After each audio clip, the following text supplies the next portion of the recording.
जब भी हम 10वीं क्लास में होते हैं तो हम सब ये गलती करते हैं और मैं अभी भी देख रहा हूँ कि वो गलती जो मैंने 5 साल पहले की वो अभी भी कंटिन्यू है।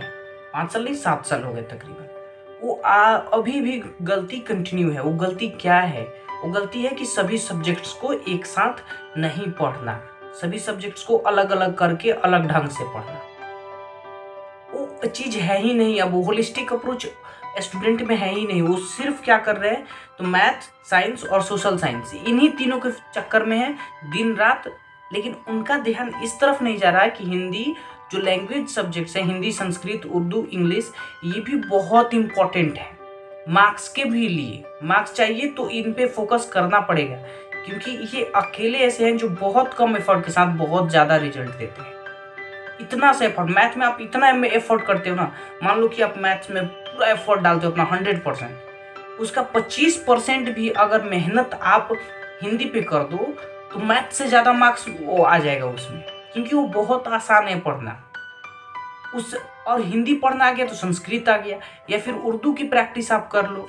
इसमें करना क्या है कि सिर्फ आपको हिंदी राइटिंग अच्छी कर लेनी है, उर्दू की राइटिंग अच्छी कर लेनी है, अपनी लिखावट को सही कर देना है, तो आपका मार्क्स आ जाएगा बस।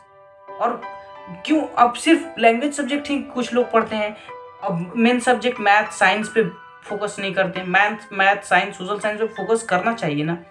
तो इन सबको मिला के हम क्यों नहीं करते? क्योंकि हमको लगता है इतनी लंबी दिन देर तक कौन बैठ के पढ़े, रोज एग्जाम के लिए 6 घंटे 7 घंटे कौन बैठ के पढ़े, तो हम बैठ के पढ़ना ही नहीं चाहते। प्रॉब्लम यही है। अगर मार्क्स चाहिए तो भी, और आगे पढ़ाई करनी है, क्या पढ़ना है उसके लिए भी ये जरूरी है कि आप एक होलिस्टिक अप्रोच रखो, सभी सब्जेक्ट्स को पढ़ो। सभी सब्जेक्ट्स को कैसे पढ़ सकते हैं, उसके लिए सिंपल रूल है।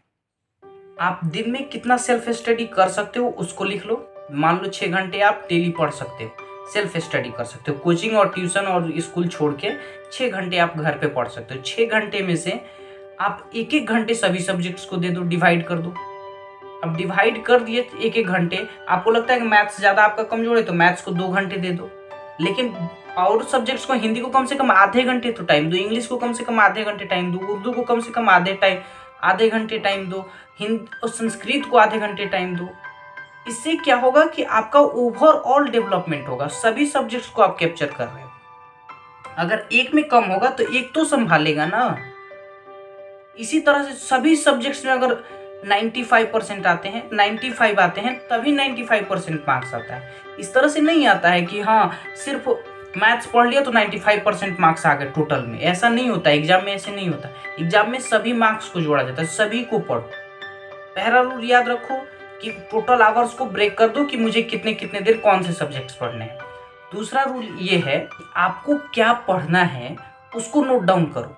जैसे मैथ्स में पढ़ने बैठ रहा हूँ, मैंने 1.5 घंटे मैथ्स पढ़ने का वादा किया अपने से, तो 1.5 घंटे जब मैथ्स पढ़ना है तो उसमें मुझे क्या क्या पढ़ना है, 5 क्वेश्चंस को रिपीट मोड पे करके, रिपीट बार बार करके उसको पूरा याद कर लेना, बहुत अच्छे से समझ लेना है। ये हो गया मैथ्स का टारगेट। सोशल साइंस का क्या टारगेट है कि 5 क्वेश्चंस को बार बार लिखना है और उसको पूरा याद कर लेना है। तो बस मेरी इतनी सी बात है कि आप सभी सब्जेक्ट्स को समान रिस्पेक्ट करें, बराबर समय देकर बराबर तरीके से उनको पढ़िए, ताकि आप फ्यूचर में भी कंफ्यूज ना हो। फ्यूचर में बहुत प्रॉब्लम होगी अगर आप होलिस्टिक अप्रोच लेके पढ़ेंगे नहीं तो। ठीक है, thank you so much for watching.